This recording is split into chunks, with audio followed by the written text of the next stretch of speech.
Salut, c'est Pipoy Girl. On se retrouve dans cette nouvelle vidéo pour une vidéo un peu chelou. Comme vous avez vu dans le titre, en fait, je voulais faire une vidéo qui parle du boycott de Basic Fun qui a commencé à peu près mi-octobre, si je dis pas de bêtises. À l'heure où je tourne, on est le 21 novembre. C'est la deuxième fois que je refais cette vidéo en fait, parce que j'ai commencé à filmer, je crois la semaine dernière ou la semaine d'avant, je ne sais plus. Sauf qu'en fait, j'ai eu l'impression que en fait, je m'éparpillais trop dans mes idées. Sauf qu'entre temps, accessoirement, je me suis fracturé le poignet. Voilà, le poignet droit bien sûr, et je suis droitière, comme ça c'est très efficace. Et donc là, c'est ma main gauche qui tient le pet shop, voilà. Et je dois tout faire à une main, donc pas que faire des vidéos, chose que je ne fais pas souvent, puisque généralement les vidéos qui sortent sur la chaîne sont des vidéos planifiées depuis un moment. Mais là, du coup, vu que c'est un sujet récent, je voulais en parler en mode c'est l'actu quoi. Bon, même si du coup, ça fait plus d'un mois que j'ai l'impression que plus personne n'en parle presque sur les réseaux. Même sur YouTube et tout, tout ce qui est Avapi, Axel LPS et tout, j'ai pas l'impression qu'elles aient abordé le sujet sur leur chaîne YouTube alors que c'est un peu. Pour moi, en tout cas, elles font partie un peu des LPS tubeuses françaises principales quoi. Donc j'étais un peu. J'attendais un peu d'avoir leur avis quoi. Bref, donc je voulais parler du boycott donc de Basic Fun, notamment du coup par rapport à ce qui s'est passé par rapport au pet shop. Donc je sais pas si du coup vous suivez l'actualité, si vous êtes dans la communauté LPS, mais en gros il y a eu un appel au boycott mi-octobre pour plusieurs raisons et il y a plusieurs points qui ont été énoncés de pour quelles raisons il faudrait suivre le boycott. Donc je voulais donner mon avis voilà, sur ma chaîne puisque à la base j'ai créé ma chaîne YouTube pour faire des vidéos de pet shop, voilà. À savoir que ça fait des années que j'en ai pas fait donc voilà. Mais c'est toujours une passion que j'ai depuis que je suis toute petite, donc j'ai beaucoup de pet shop chez moi. Même si ça fait longtemps que j'en ai pas trop parlé sur YouTube. Et surtout qu'en fait j'ai redécouvert à quel point j'adorais vraiment les pet shops depuis que Basic Fun du coup ressort des pet shops. Voilà. En soi, c'est une passion que j'ai toujours gardée au fond de moi, même si j'en ai pas parlé pendant longtemps, parce que justement, les pet shops, j'ai continué toujours à en chercher et tout. Pour moi, vide-grenier rimait avec pet shop, donc j'en cherchais tout le temps, même s'il y en avait rarement. Et pour rien au monde, je me séparerai de ma collection. Voilà, voilà. Et donc le fait qu'il y ait des nouveaux pet shops qui sortent, c'est juste un bonus qui renforce encore plus mon intérêt pour cette passion. Voilà. Et donc cette histoire de boycott, dès qu'elle est sortie, ça m'a pris le chou. Parce que j'étais un peu en mode, je suis en partie d'accord avec ce que les gens dénoncent. Et en même temps, ça me fait vraiment chier de ne pas pouvoir me faire plaisir en achetant l'un des seuls, l'un de mes seuls centres d'intérêt. Voilà, je sais pas comment dire. Dans le sens où ma passion principale de toute ma vie, je pense, ça restera le dessin. La preuve, puisque j'en fais mes études et que je vais essayer d'avoir une carrière là-dedans. Mais en même temps, en termes de hobby, passe-temps, on va dire, j'adore le patinage artistique par exemple, et du coup les pet shops. Et le fait de faire des vidéos, mais le fait de faire des vidéos, je rejoins ça avec le fait de faire du dessin, parce que du coup, vu que je fais de l'animation, c'est du dessin en vidéo, bref. Voilà, mais tout ça pour dire qu'en gros, c'est vraiment l'un des...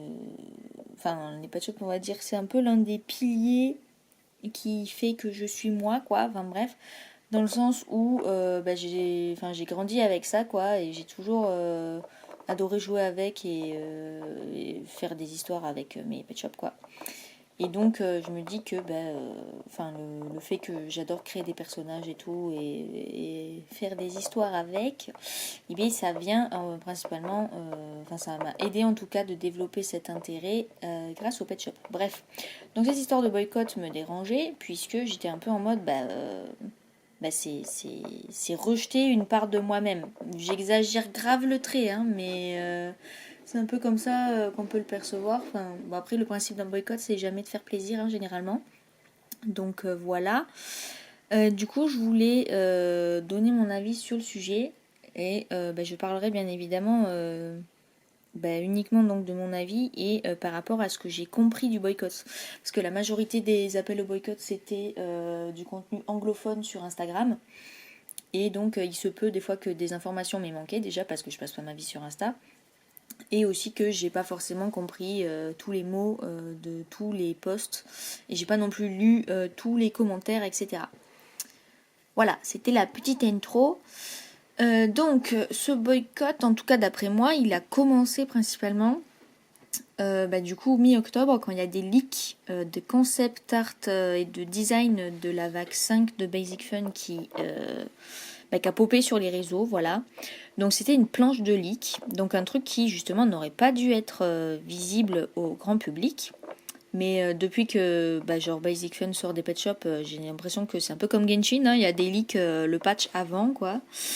Et donc il y avait une planche, je sais pas si je mettrai une image là à l'écran, parce que ça fait beaucoup de montage et comme j'ai dit, je me suis fracturé le poignet, donc tout ce que je fais, je le fais à la main gauche et c'est long, mais bref. Mais du coup, il y avait donc plusieurs designs, et notamment un design, genre un nouveau moule qui devait sortir apparemment, qui était complètement pompé d'un design d'une 3D artiste qui s'appelle Sunflower Pet Shop sur Instagram.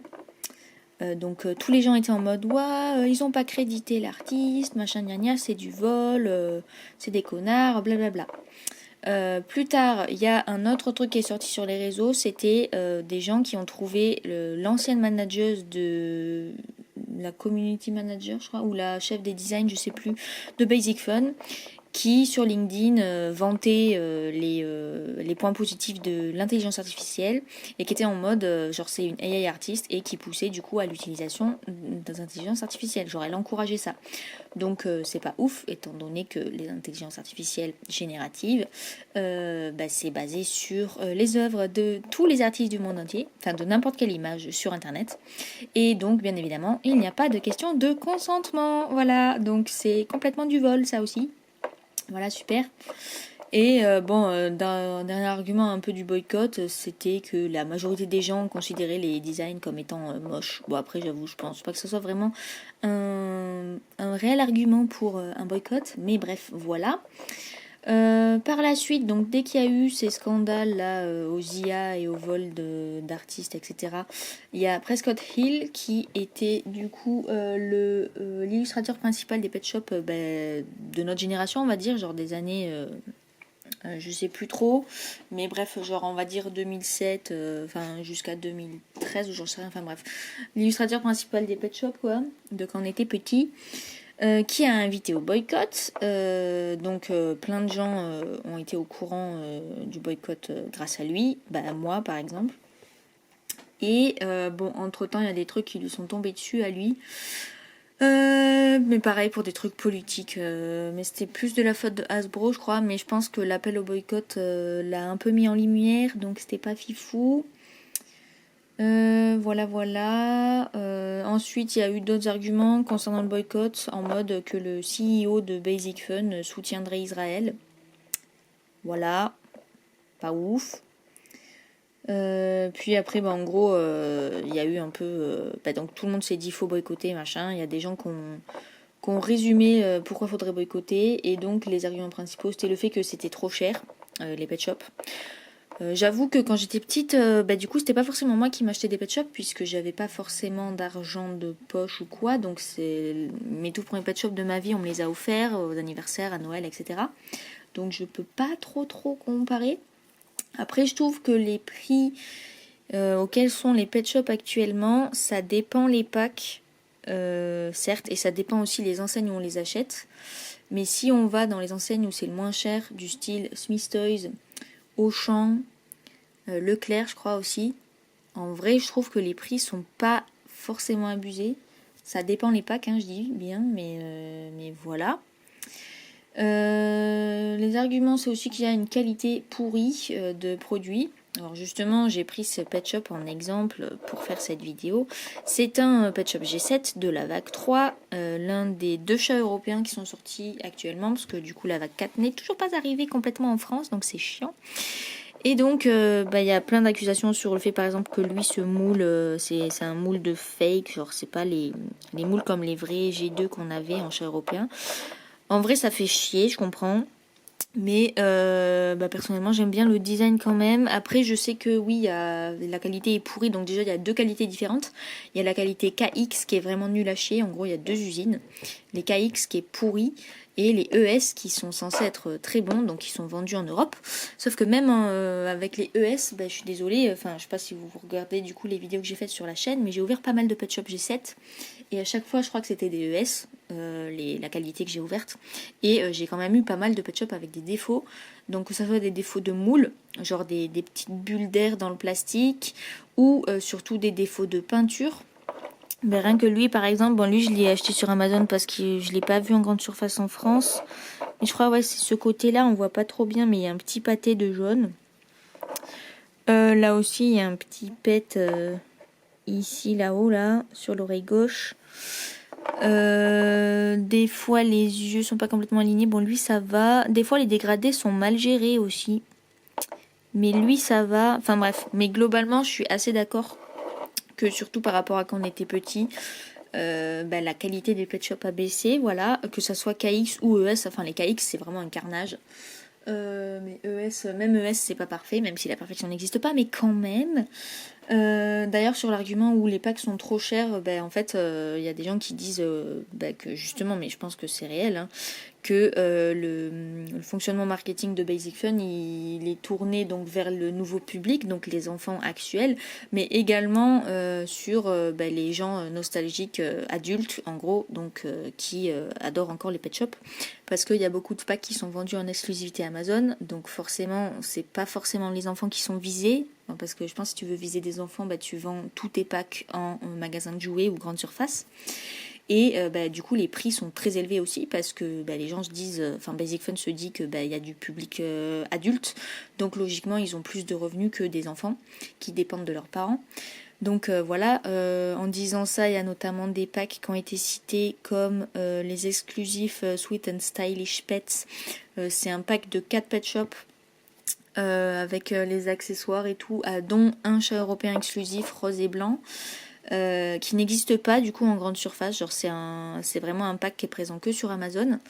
Je crois il est vendu super cher sur Amazon US en plus. Pour l'instant je crois il est pas en France. Et j'avais regardé des comparateurs de prix et tout, mais je crois qu'en Espagne, sur Amazon Espagne, si je dis pas de conneries, un truc comme ça, il était à 113 € pour 4 pet shops à l'aide. Voilà. Et il y a aussi des packs, pareil, exclusifs Amazon, genre de la vague 1, il y avait un renard avec dans une valisette en carton où il y avait plein de doubles de pet shop entre guillemets qui sortaient hors de cette valise. Donc ça aussi c'est pas fifou de faire des packs comme ça, mais juste pour avoir un renard exclusif. Et ils ont récemment aussi sorti, enfin c'est en train de sortir du moins la vague 4, une valise en forme de panda rose où dedans il y a tous les pet shops des blind box, donc 18 pet shops, plus un renard exclusif qui est une pépite, il est magnifique, merveilleux, mais déjà c'est vendu que sur Amazon. Je crois que le pack est super cher. Et en plus, c'est de la qualité KX, donc c'est vraiment des gros cons. Genre, enfin, là j'avoue, là-dessus, je comprends pas du tout pourquoi ils ont choisi de faire la qualité KX, alors que c'est de la qualité de merde. Si ça avait été ES, j'avoue, moi, quand j'ai vu les leaks de ce truc, de ce pack, j'étais en mode, oh putain, ça serait une grosse dépense, mais ça serait peut-être une... genre rentable en gros. Mais en fait c'est KX donc c'est mort. Puis en plus j'ai vu je sais plus quel LPS Tubus, j'ai regardé sa vidéo hier, qui avait commandé cette valise sur Amazon et en plus du coup ça venait des États-Unis et avec les frais de douane et tout le bordel ça lui est revenu à 150 €. À l'aide, pardon, 150 € quoi. Pour genre 19 pet shop et une valise. On va se calmer. Voilà. Donc ouais, effectivement il y a des packs qui sont trop chers. Après, je pense que ça dépend quel pack on vise aussi. En autre argument du boycott, donc l'intelligence artificielle, comme j'en ai parlé tout à l'heure. Le fait que les designs soient pas fifous. J'avoue qu'il y a des designs vraiment, ils se cassent pas le cul. Moi, il y a un truc par exemple que je pense que j'achèterai pas du tout. Ce sont les Pet Shop Dark Light là. Enfin bref, ceux qui se voient sous lumière UV là, qui ont des couleurs fluo. Parce que déjà, je trouve le concept ridicule.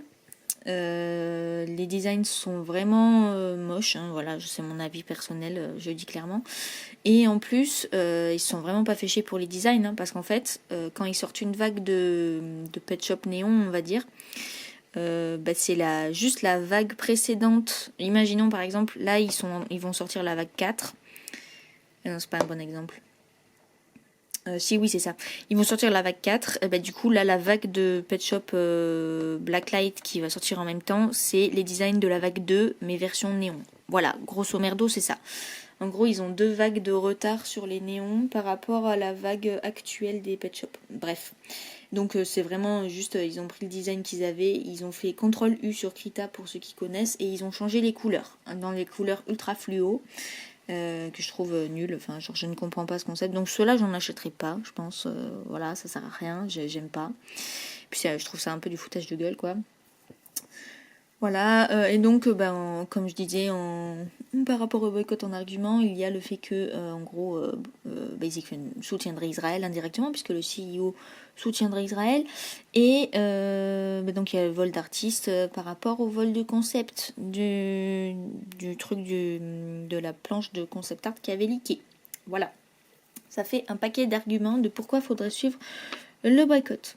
Cependant, malgré tous les arguments que je viens d'évoquer sur le fait que donc faudrait boycotter Basic Fun, du coup j'ai l'impression que sur les réseaux il y a eu un peu deux teams, dans le sens où il y avait tous les gens qui appelaient au boycott, qui ont fait des pancartes, des mèmes, des illustrations en mode boycotter Basic Fun, et puis faut être fort et puis voilà. Il y en a même qui disaient que fallait rester fort parce que soi-disant en fait on avait réussi à tenir pendant des années sans nouveau pet shop et que donc on pouvait continuer à être passionné sans acheter de nouveaux produits, voilà.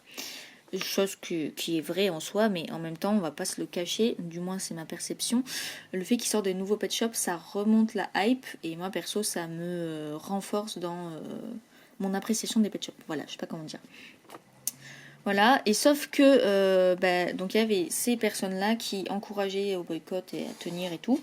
Mais en même temps, j'ai aussi vu plein de personnes de la communauté qui, dès qu'il y avait des nouveaux leaks, pour les prochaines vagues de Pet Shop qui sortaient, étaient ultra hypées.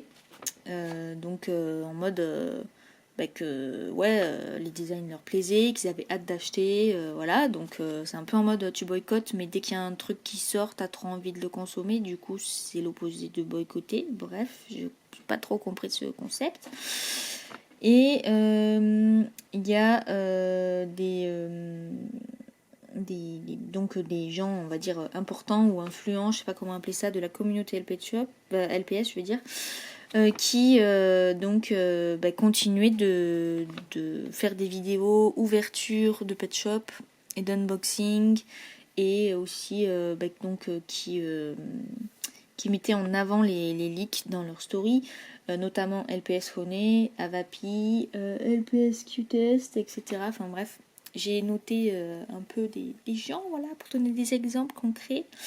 Donc voilà, c'est un peu contradictoire, dans le genre où, dans le sens où il y a beaucoup d'appels au boycott et en même temps il y a beaucoup de gens qui sont hypés comme s'il n'y avait pas d'histoire de boycott du tout. Et donc je voulais en venir à mon propre avis, parce qu'entre temps en plus il y a des trucs qui donc ont été mis au clair par rapport aux arguments du boycott. Notamment sur les trucs des intelligences artificielles pour faire les designs des pet shops.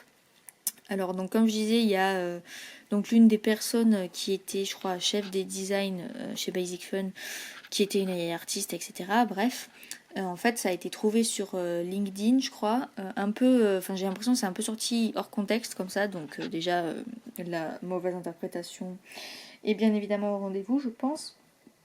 Et donc en fait cette personne ne travaille plus à Basic Fun depuis 2024, donc peut-être qu'effectivement l'intelligence artificielle est utilisée pour faire les designs des pet shops, mais en même temps on n'en est pas sûr, parce que du coup cette personne n'est plus dans l'entreprise, donc logiquement on n'a plus son mot à dire sur les designs, voilà.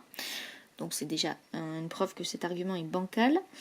Et concernant le vol de design de Sunflower Pet Shop par rapport à la planche de concept art qu'avait leaké, l'artiste elle-même a fait une publication Instagram qui a été partagée en story plein de fois en expliquant, d'après ce que j'ai compris, que Basic Fun l'avait contacté en juin pour savoir si du coup il pouvait utiliser son modèle de lézard pour faire un nouveau moule Pet Shop, voilà, donc en l'accréditant. Et je ne sais pas s'il y avait une histoire de compensation financière ou pas par la suite, mais en tout cas ça n'a pas été volé sans demander son avis au préalable.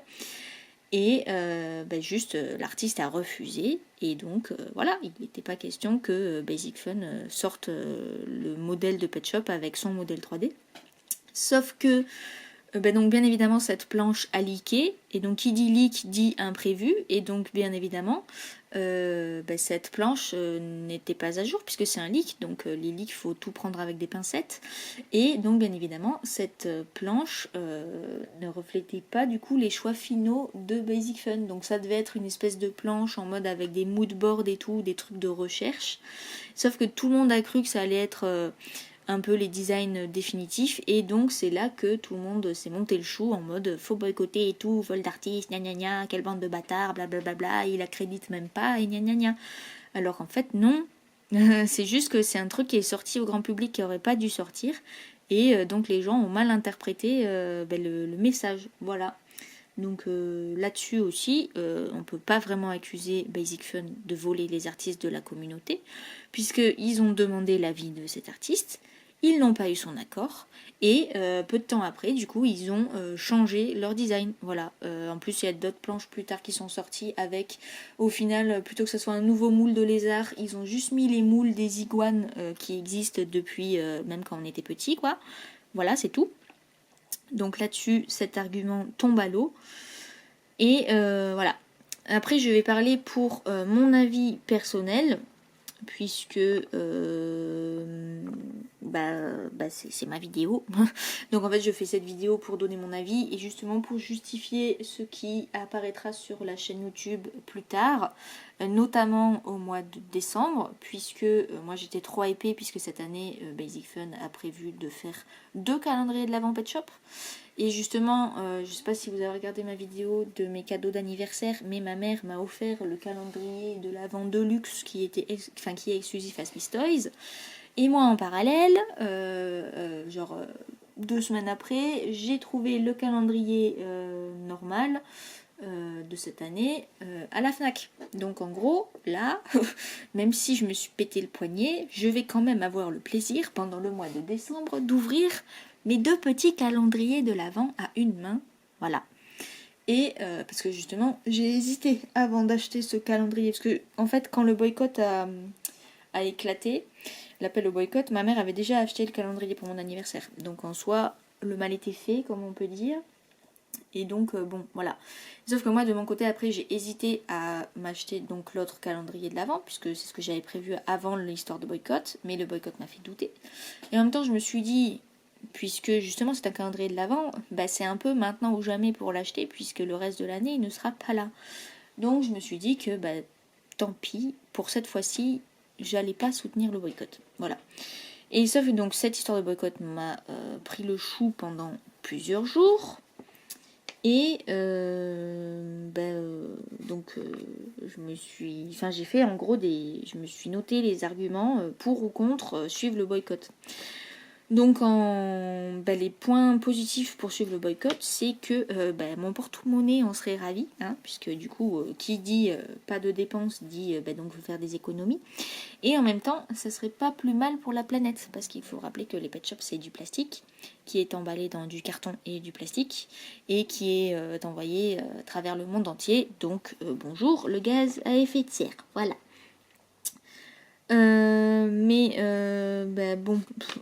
Justement en contre-argument, et pour ça qu'en fait c'est un peu un espèce de monologue intérieur le truc. De toute façon, faire des vidéos sur YouTube quand on est tout seul, c'est faire un monologue intérieur.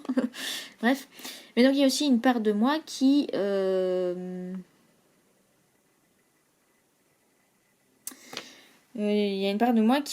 dit que à mon échelle, disons, puisque par exemple dans ma façon de consommer, je réfléchis à comment je fais mes courses, à ce que je mange, à ce que j'achète. Par exemple, du coup, les pet shops, c'est un peu, c'est la seule passion, on va dire, de capitalisme un peu débile qui achète du plastique, etc., que je perpétue. Voilà. Dans le sens où, à part les pet shops, en fait, de manière générale, je ne m'achète rien d'autre que mes courses. Voilà, mes courses pour vivre, manger, boire, tout le bordel. Donc, je me dis que, en même temps, c'est pas la communauté des pet shops, voilà, avec nos petits jouets en plastique qui allons changer le monde et le capitalisme, comme a dit une de mes potes. Genre, je veux dire, dans le sens, c'est pas parce qu'on n'achètera plus de pet shop qu'on va changer le fonctionnement de la mondialisation et du capitalisme. Voilà. À petite échelle comme ça, vu comme ça, effectivement, c'est pas le cas. Après, c'est sûr que si toute l'humanité faisait des boycotts sur tous les trucs issus de la mondialisation, ça changerait quelque chose. Mais c'est sûr que vu comme ça va pas changer grand chose. Concernant les arguments donc, du fait que la qualité des pet shops a baissé, comme j'ai dit tout à l'heure, je suis d'accord avec ça. C'est d'ailleurs pour ça que je préfère nettement aller acheter les pet shops en magasin, en présentiel, pour moi-même vérifier dans les packs ceux qui ont le moins de défauts, plutôt que de commander sur internet. Voilà, parce que certes, ça aussi, ça fait vraiment chier hein, que la qualité ait baissé.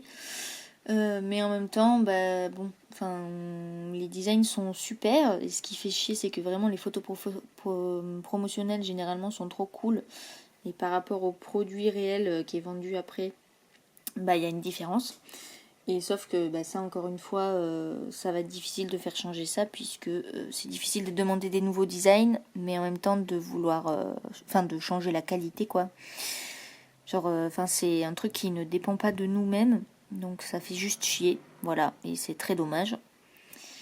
Concernant l'utilisation de l'intelligence artificielle, si c'est bel et bien le cas, j'ai envie de dire que dans tous les cas, ça fait chier.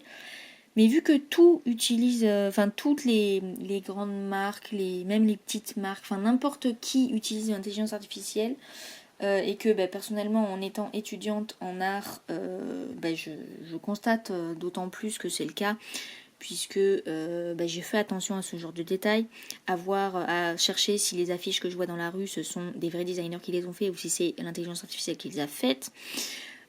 Ou juste savoir à quel point l'industrie vers laquelle je tends à la fin de mes études, elle est complètement bouchée, déjà parce qu'il y a trop de gens pour peu d'emplois, et aussi parce qu'il y a trop de studios qui utilisent l'IA par rapport du coup au fait de payer des vrais gens. Voilà. Niveau IA, je pense que je suis déjà servie. Donc j'avoue, ça me fait chier, mais j'ai envie de dire, on n'est vraiment plus trop à ça près si les designs des pet shops sont faits par IA. Parce que dans tous les cas, quasi tout est déjà fait. Même les publicités, genre Coca-Cola, ils s'en vantent de faire des trucs par IA. Tous les nouveaux téléphones qui sortent, ils se mettent en avant en mode parce qu'ils ont la dernière forme d'IA dans leur fonctionnalité, alors que personnellement, si je pouvais choisir, je préférerais acheter un téléphone qui n'a pas d'IA du tout pour le payer moins cher, parce que l'IA j'utiliserai jamais. Donc pourquoi payer un service dont je me branle, voilà. Mais j'avoue, du coup, si l'IA est effectivement utilisée pour les pet shops, ça casse les couilles. Et en même temps, en même temps, qu'est-ce que tu veux faire? Tout a déjà été volé, de toute façon, qu'on le veuille ou pas, tout a déjà été foutu dans l'IA. Donc, Et concernant le soutien d'Israël, qui est un peu le truc limite le plus politique des arguments du boycott, justement, c'est un gros sujet sur lequel j'aimerais éviter de me lancer sur les réseaux, parce que de toute façon, tout ce qui fait débat sur les réseaux, ça peut se retourner sur toi, contre toi, bref, je sais plus comment dire, te retomber dessus, tout ce que tu veux. Et donc, je comptais pas parler de ce conflit sur ma chaîne YouTube, voilà. Si effectivement le CEO de Basic Fun soutient Israël, j'ai cherché, j'ai fait mes petites recherches sur les marques en France du moins qui soutiennent Israël. Et il y a notamment beaucoup de choses qu'on utilise tout simplement dans la vie courante, comme par exemple Carrefour qui soutient Israël. Alors, en sachant que Carrefour, c'est un peu la grande surface. Bon, j'y vais jamais parce que c'est trop loin. Mais si je pouvais y aller tout le temps, c'est là que j'irais le plus parce que c'est un peu les moins chers. Puis en plus, j'ai travaillé à Carrefour. Voilà. Il y a Yves Rocher. Bon, je n'achète jamais de cosmétiques, mais j'y suis déjà allée, par exemple. Et beaucoup de gens y vont tous les jours. Et il y a surtout, par exemple, je parle pour ma part, mais pour, je pense, une bonne partie des Français également, la caisse d'épargne qui soutient Israël, ou qui est complice, enfin bref, dans tous les cas, c'est la merde. Et sauf que donc, je suis à la caisse d'épargne, et comme beaucoup de gens, et donc si on devait vraiment boycotter la caisse d'épargne parce qu'ils soutiennent Israël, il y aurait beaucoup de gens qui ne sauraient pas où mettre leur argent, je pense, enfin qui seraient bloqués juste dans la vie de tous les jours. Et du coup, en plus, je me suis fait la réflexion que si ma thune, qui donc est à la caisse d'épargne, et qui donc indirectement soutient déjà Israël, que j'achète des pet shops ou pas avec cette thune, dans tous les cas, c'est déjà dans la boucle de l'Israël. Donc, je sais pas comment dire, mais dans tous les cas, ma thune est déjà dans le système du soutien indirect de l'Israël, que je le veuille ou non. Donc, j'en rigole, mais c'est pas dans le sens MDR c'est trop bien, c'est dans le sens où MDR c'est pitoyable et ça ne dépend même pas de moi. Donc, voilà, c'est pas pour me dédouaner que je sors tous ces exemples, enfin, tous ces arguments. C'est juste pour justement expliquer la réflexion que j'ai eue par rapport à cette histoire de boycott. Et donc expliquer mon point de vue sur la situation et ainsi les conclusions que j'en ai tirées. Parce que donc une part de moi sait que bien évidemment il faudrait boycotter puisque les arguments sont valables, pas forcément tous, mais ils ont été relevés et je pense qu'on n'est pas loin de la vérité quand même. J'encourage au boycott, si vous pouvez le faire, faites-le. Après, bon, je sais pas combien de personnes vont regarder ma vidéo, donc je pense que j'aurai pas une très grande portée. Mais voilà, du moins je l'ai fait, je l'ai dit. Après, à titre personnel, du coup, de toute façon, c'est déjà en partie le cas puisque j'ai acheté le calendrier de l'Avent. Hein, mais je compte quand même continuer d'acheter des pet shops. Parce que c'est le seul plaisir que je m'autorise à acheter. En plus, je vous passe des détails parce que c'est des trucs que j'évite d'aborder sur YouTube et tout, surtout que quasi personne ne regarde, donc ça servira à rien que je l'étale ici. Mais de manière générale, je vais pas très bien, personnellement, voilà, mentalement. Physiquement, je me suis pété le poignet et j'ai des problèmes au genou, mais c'est pas depuis dernièrement, quoi. Enfin, le poignet, oui, mais bref, ça n'a pas de rapport. Je veux dire que mentalement, on va dire principalement, je ne vais pas très bien. Et donc les pet shops, c'est un peu pour moi un échappatoire, l'une de mes seules formes de plaisir, mis à part le travail et le dessin. L'un de mes seuls intérêts de vie, quoi. Donc je ne vais pas dire que ma vie dépend uniquement des pet shops et que voilà. Mais je sais que c'est un truc qui me donne du plaisir, qui me soulage, qui me soutient. Et donc, ne pas acheter de pet shop, pour moi, ça me fait mal, en fait, presque. Enfin, genre, ça me fait chier. C'est comme, c'est me priver d'une forme de plaisir futile, on pourrait dire. Que à la base je fais en toute innocence, voilà, enfin s'acheter des petits jouets comme ça à la base c'est pas censé faire de mal à quelqu'un, voilà, sauf que bien évidemment dans la vie des adultes et politique surtout c'est bien plus compliqué que ça, voilà. Donc je pense quand même toujours acheter des pet shops. Après de toute façon pour l'instant la vague 4 n'est quasi pas sortie en France, donc il n'y a pas grand chose à acheter, hein, voilà. Mais je vais, je pense, quand même augmenter mes critères de sélection. C'est surtout la vague 4, vu qu'il y avait énormément de design qui me plaisait de fou malade. J'avoue, j'étais un peu en mode c'est risqué pour le porte-monnaie là. Et sauf que avec cette histoire de boycott, ça m'a fait me remettre un peu en question dans mes critères de sélection. Et donc je pense en acheter moins. Dans le sens où, par exemple... les blind box, c'est un peu qui tout double pour acheter parce que il y a un pet shop par pack, donc soit le pet shop tu l'aimes, soit tu l'aimes pas. De toute façon, j'ai toujours fonctionné comme ça. Hein. Moi, les avoir absolument tous, ce n'est pas mon objectif.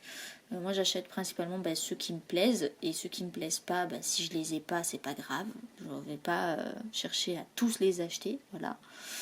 Mais là d'autant plus du coup, donc les blind box en plus on peut même pas vérifier la qualité, genre s'ils ont des défauts de fabrication ou pas, puisque justement c'est le principe d'être aveugle.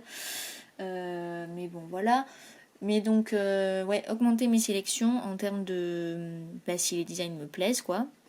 Et notamment par exemple sur les multipacks. Imaginons par exemple sur un pack de imaginons les tubes où il y a 3 pet shops. S'il n'y a qu'un seul pet shop du tube qui me plaît, mais vraiment beaucoup, hein, tant pis, je l'achèterai pas. Genre en fait, il me faudrait que au moins plus de la moitié du pack me plaise.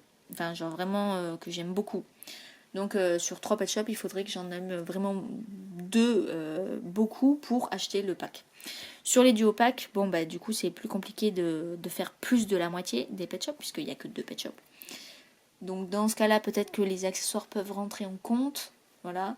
Mais ouais, je vais augmenter mes critères en mode il faut vraiment que les designs de plus de la moitié des pet shops et pas des accessoires me plaisent vraiment. Voilà. Et du coup, bien évidemment, je préférerais toujours chercher les pet shops en magasin pour vérifier la qualité par moi-même. Et voilà, ce qui est un peu compliqué quand les packs sont exclusifs sur internet par exemple. Donc bon. Mais je ne pense pas, ça me fait chier parce que je me pose encore la question. Mais je pense pas acheter les packs exclusifs Amazon parce que déjà c'est trop cher. Puis en plus, ils sont pas encore sur Amazon France. Il faut payer de la douane en plus, je trouve ça abusé. Ça dépend, en fait ça dépendra je pense les prix s'ils sortent sur Amazon France. Mais même là, ouais, je suis pas sûre, je suis pas convaincue. Donc voilà, bref, c'était la vidéo que je voulais faire par rapport au boycott. J'espère que c'était pas trop long, que j'ai pas trop ripé mes mots et que j'ai été assez claire. Je pense que le montage va se faire plutôt simplement. Bon, il y a eu plusieurs coupures vidéo, mais parce que je me perdais dans mes pensées. Parce que j'ai fait une feuille de brouillon. Hein. Bonjour, hein. Il y a tous mes arguments. C'était comme si je faisais un brouillon de trucs de philo, là, d'analyse et tout. Je fais une dissertation, quoi. Mais bon, j'espère que j'ai été claire. De toute façon, je sais même pas qui va regarder cette vidéo. En tout cas, c'est juste pour prévenir que prochainement sur la chaîne, il y aura encore des vidéos ouverture pet shop. Voilà. Parce que, comme j'ai dit, c'est un peu ma passion principale après le dessin et le patinage artistique, quoi. Donc, vu que sur ma chaîne YouTube, j'ai toujours montré mes passions et mes centres d'intérêt, c'est pour ça qu'il y en aura ici. Voilà. Et surtout que à la base j'ai créé ma chaîne YouTube pour faire des vidéos pet shop. Donc même si c'est un truc que je ne fais plus depuis longtemps, c'est un peu quand même un truc fondateur quoi de ma personnalité. J'ai aussi été harcelée pendant tout le collège et le lycée parce que je faisais des vidéos pet shop sur YouTube. Donc c'est vraiment que ça m'a forgé quoi cette histoire. Voilà, je pose ça là. Mais donc c'est une passion que je suis pas prête de mettre de côté quoi. Et donc, d'où la nécessité de donner mon point de vue sur le boycott. Voilà, si vous avez envie de donner votre avis en commentaire, n'hésitez pas, parce que je suis un peu ouverte à la discussion, quoi, puisque dans mon entourage, il n'y a personne qui est vraiment à fond sur les pet shops ou quoi. Enfin, on en parle des fois avec mes potes, parce que justement j'ai cet intérêt spécifique et que on a tous eu des pet shops dans notre enfance. Mais voilà, enfin, personne prend ça vraiment au sérieux, quoi. Et donc, j'ai pas vraiment l'occasion d'échanger des points de vue par rapport au boycott et par rapport juste au pet shop de manière générale. Donc, n'hésitez pas à vous exprimer en commentaire dans les règles du respect et de la bienveillance, s'il vous plaît. Voilà. Et on se retrouve dans 15 jours, du coup, parce que cette vidéo sortira logiquement le 1er décembre, pour la première partie de l'ouverture des calendriers de l'Avent. D'ailleurs, je vais vous les montrer, parce que je vous ai déjà montré celui que ma mère m'a acheté, enfin m'a offert pour mon anniversaire.